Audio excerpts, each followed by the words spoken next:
Bueno, vamos al próximo informe que tiene que ver con los avisos de campaña. Vamos a ver qué nos muestran, qué nos cuentan, qué nos esconden y qué nos mienten. A ver. Modelos y modales detrás de los avisos de campaña. La campaña en la ciudad se destaca por creativos avisos que, como nunca, definen qué representa cada sector político. Llamó la atención el último del PRO y la utilización de la expresión "por favor", con la que Rodríguez Larreta se dirige al electorado. Ahora más juntos que nunca. Ahora más juntos que nunca. Ahora más juntos que nunca. Ahora más juntos que nunca. Todo lo que hicimos juntos nos da mucha fuerza para todo lo que vamos a seguir haciendo. Por favor, el 5 de julio, acompáñanos con tu voto y sigamos con el cambio. Horacio Rodríguez Larreta, jefe de gobierno. La colectora del macrismo que lleva a Lustó como candidato empapela Buenos Aires y recurre al vacío e inentendible eslogan "Con balotaje ganamos todos". Sus videos tienen la misma intención de ningunear a un Recalde que crece en todas las encuestas. ¿Qué tal, Horacio? ¿Cómo estás? Por fin pudimos tener un debate cara a cara. Y estuvo bueno. Un abrazo, Horacio. Las parodias están a la orden del día y la más reciente se refiere a que Larreta y Lustó representan los mismos intereses. Novia Lustó, tan joven y economista, rebelente, progresista, su campaña finalmente me convenció para votar en contra de los macristas y al costado a un socialista. Eso me dio tranquilidad, yo fui a votar.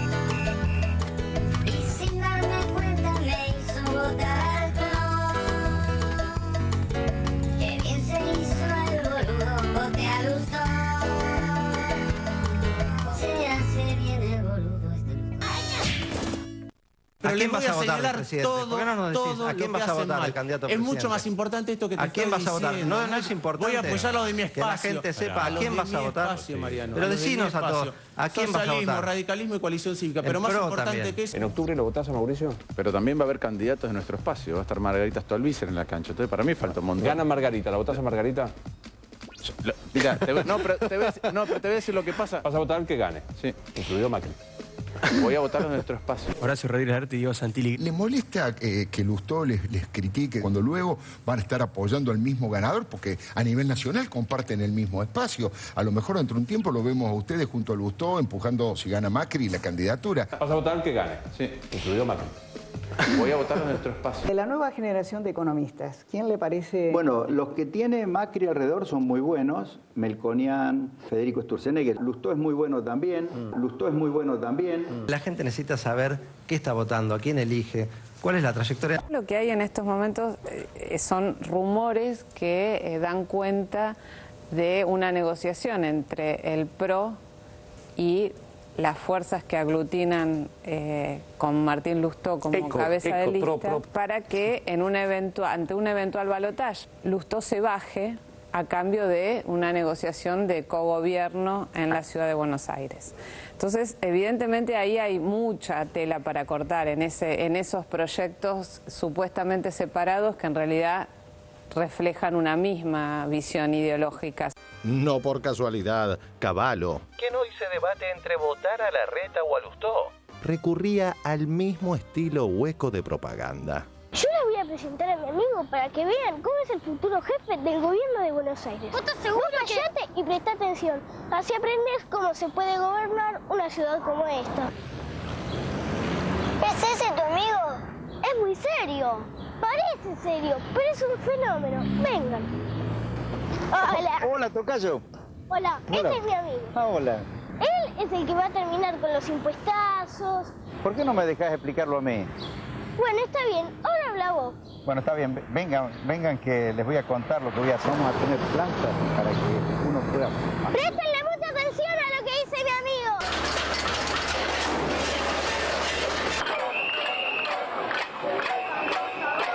¡Caballo! ¡Padre! ¡La concha de tu madre!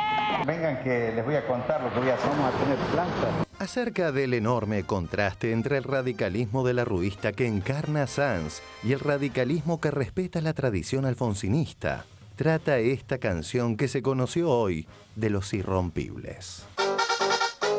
Radicales, ya no hay más lista 3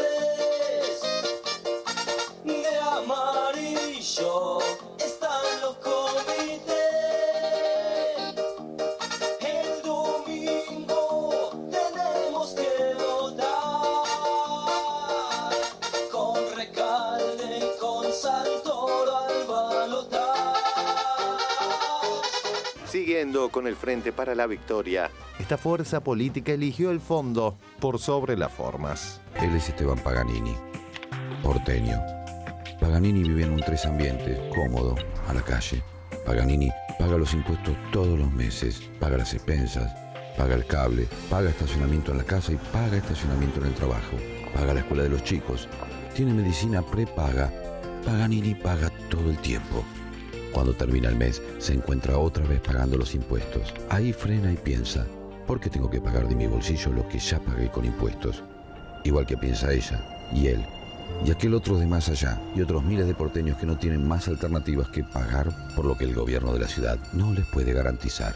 Gobernar es incluir, es transformar, pero también es administrar lo que es de todos, para que no tengas que pagar de tu bolsillo por lo que debería brindar el Estado.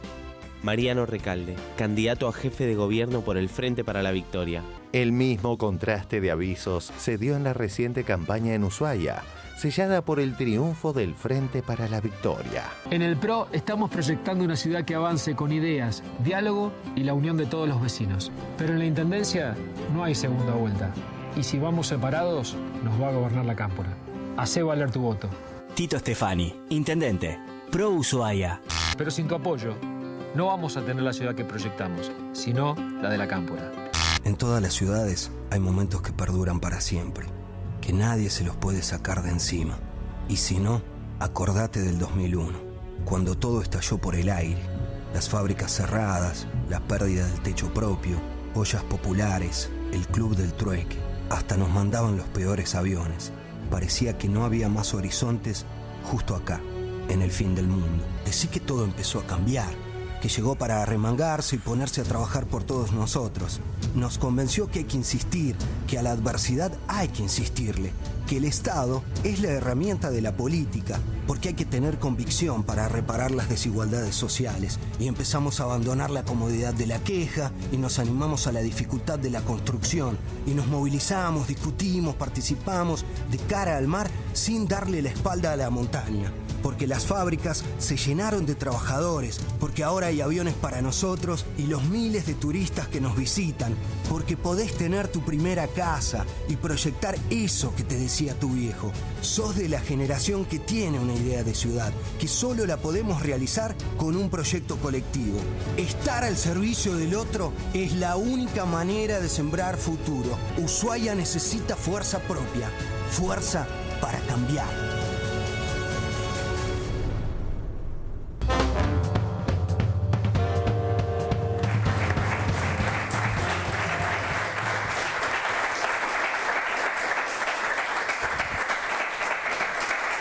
Bueno, a mí me gustó la de los Minions, ¿eh? ¿Te gustó? Sí, me gustó la de los Minions. No, porque es verdad que, digamos, Lustó que esconde, ¿no? Un candidato en campaña tiene que estar desesperado por saber a ver cómo se muestra y cómo cuenta lo que tiene para hacer. Lustó en realidad, Lustó tiene el problema contrario, es cómo esconde. Sí. Está buena esa apreciación que haces. A ver, hay una cultura pro en la ciudad de Buenos Aires, de la cual tanto Larreta como Lustó son tributarios, que tiene que ver con la simplificación del mensaje, con la frivolidad, con una estética de la comunicación. ¿Qué tal, Horacio? ¿Cómo te va? ¿Viste? En realidad somos lo mismo. Con un lenguaje y con una forma fundamentalmente de interpretar a la política y de tomar al ciudadano. Para ellos, el ciudadano es un consumidor.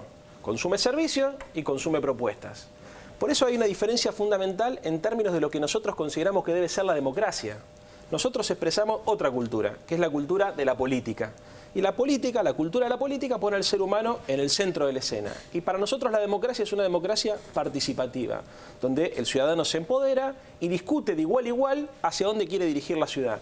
Los modelos de ciudad no tienen solamente que ver con dónde va a poner la plata uno y dónde la va a poner el otro, sino con cómo vamos a organizar la sociedad, cómo vamos a organizar el Estado y cómo vamos a organizar, Dios quiera, nuestra generación algún día lo pueda hacer, la economía inclusive, que es a donde hay que expandir la democracia. Hay que sacar la democracia de la idea que solamente es la expansión de derechos políticos y llevarla también a la idea de expansión de derechos sociales y económicos.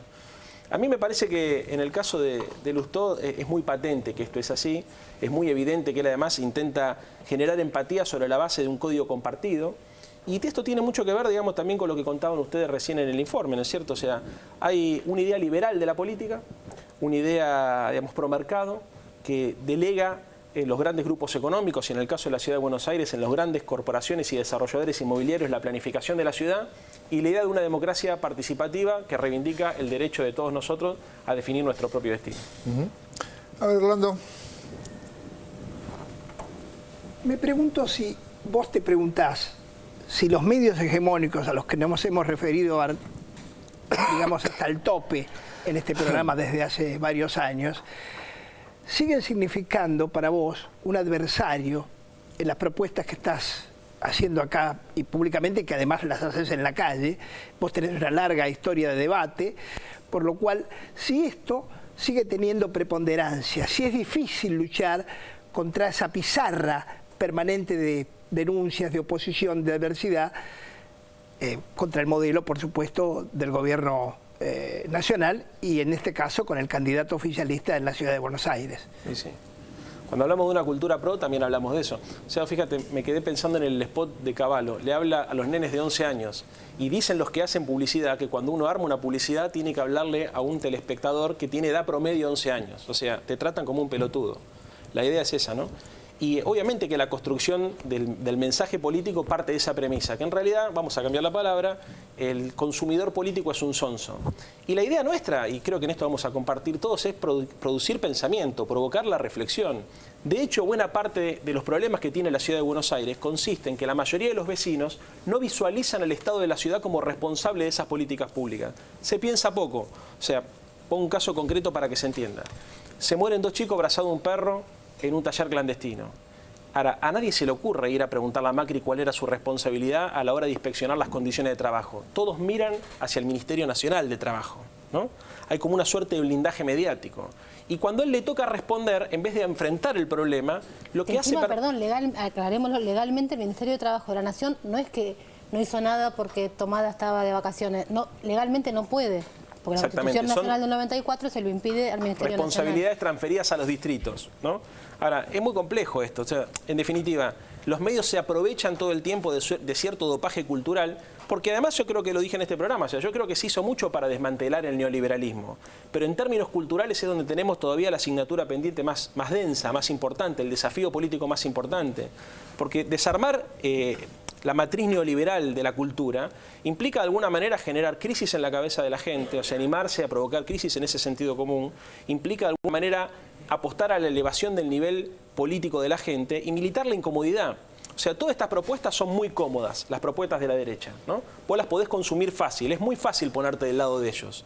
Ponerte del lado de nosotros es muy difícil, porque te tenés que comprometer, porque tenés que pensar, porque tenés que argumentar, porque tenés que investigar, porque cuando uno se hace cargo de la ideología política, digamos, de un espacio político, tiene que ser lo suficientemente rebelde, si querés, como para poder encarar el análisis de la realidad de una posición crítica.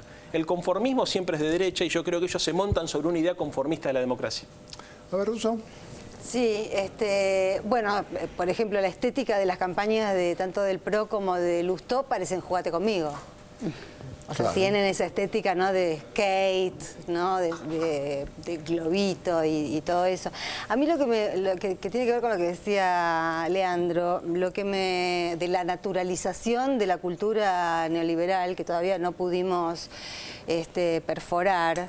En el spot del Frente para la Victoria se ve claramente, aunque no, obviamente es corto y no se explaya, pero en esta ciudad se da por sobreentendido, incluso como una justificación a la falta de políticas activas del macrismo, el hecho de que hay un alto porcentaje de la población que manda a sus chicos a escuela privada y alto porcentaje de la población que tiene prepagas de salud. Entonces, ¿para qué va a estar malgastando recursos en salud pública y educación pública? Y la verdad, yo me acuerdo, yo tengo una hija grande, tiene mucho más que 11 años, y para mi generación en ese momento era un dilema existencial. Estábamos atravesando la crisis grande y era un dilema pero profundo el haber creído toda la vida que nuestros hijos iban a ir a escuela pública y darnos cuenta que éramos padres en ese momento donde la disyuntiva pasaba por ¿qué va primero? ¿Mi ideología o la educación real del pibe? Porque yo sé que si lo mando a una escuela pública de aquel momento va a perder posibilidades. Después naturalizamos que todos tenemos que tener una prepaga. La prepaga también fue una crisis. También fue una crisis. O sea, todo esto se ha cimentado sobre crisis profundas que tenían que ver con una cultura adquirida por los porteños, y era que había que ir a la escuela pública y había que ir al hospital público. Claro. Eso lo desmanteló el neoliberalismo y no hemos podido romper eso todavía. Así es. Porque además, tanto que se insiste con el mínimo no imponible, con el salario de bolsillo, con los aumentos, imaginémonos el dinero que le quedaría a los porteños en el bolsillo si realmente pudieran abandonar la escuela privada y pudieran abandonar la prepaga, porque con sus impuestos podrían ir podrían volver a la escuela pública y al hospital público. Eso es una demanda que debe ser, reencendida. Pero también la gente tendría ese porteño, no sé si quiere ir al hospital público, ya hay otra cabeza. Esa es la clave, porque te da estatus cultural. Claro, te da estatus ser consumidor de educación y de cultura privada. Claro. Yo no sé si hubiese educación pública y de calidad si no hacemos una reforma cultural, si efectivamente la gente lo vería bien. No, es que todo viene en el mismo paquete de cambiar las cosas de valor. Una cosa muy corta, muy chustera, nada más que un dato. Recordando el 2001, las únicas dos instituciones, y vinculando los dos informes, que pudieron pagar después de diciembre el aguinaldo en el 2001 fueron la Universidad de Buenos Aires y la Ciudad de Buenos Aires, que era Aníbal Ibarra el intendente.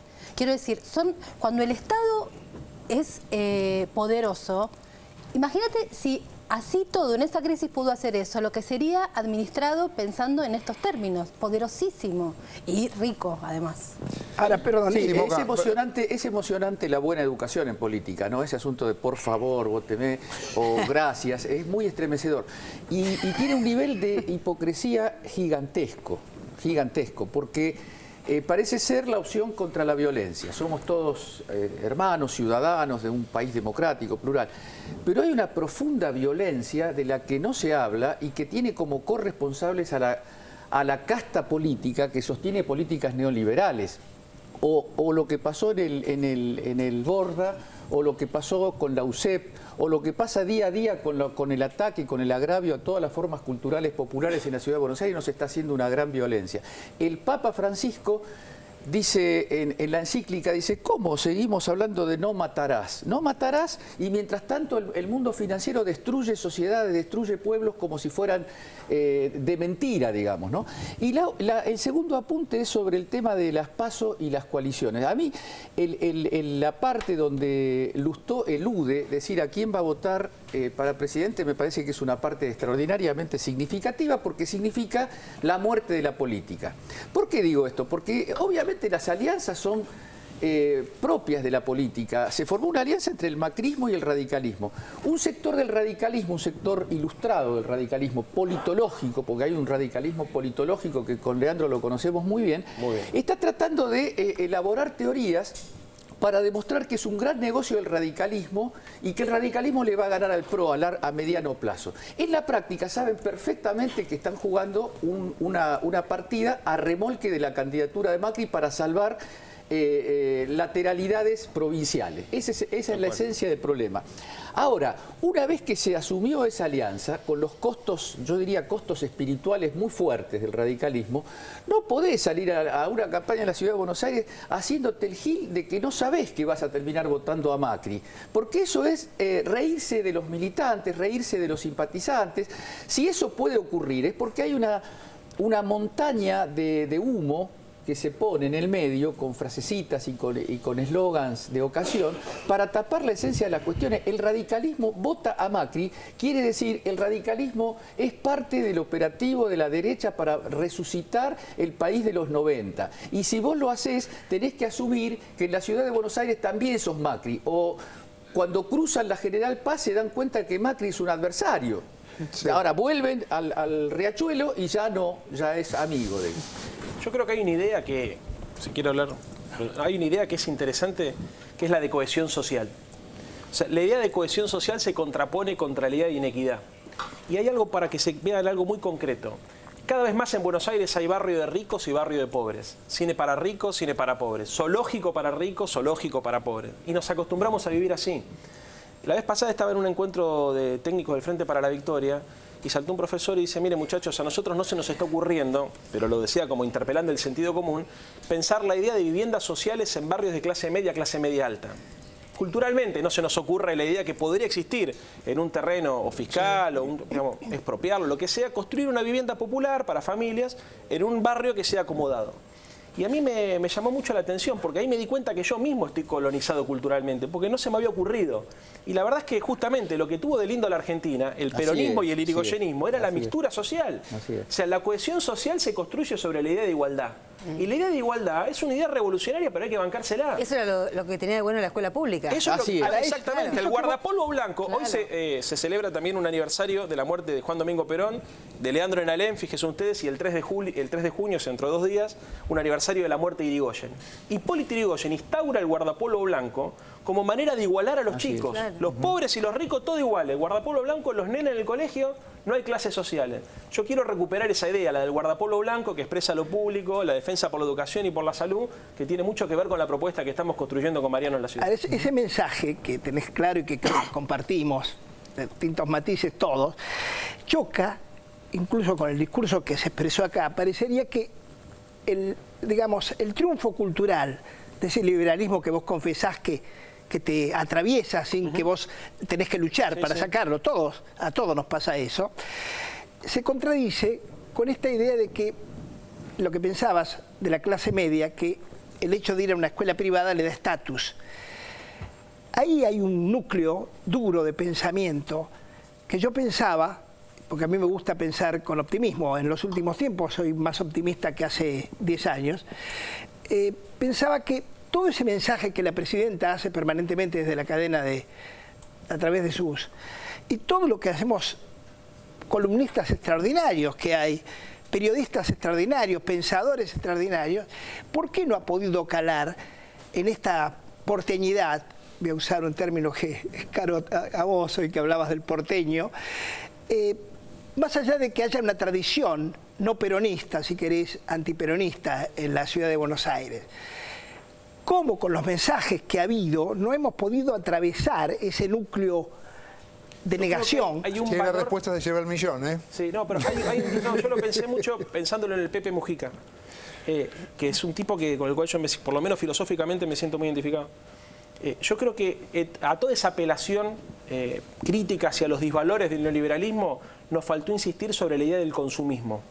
Nosotros de alguna manera aceptamos la idea de consumo como una idea de felicidad.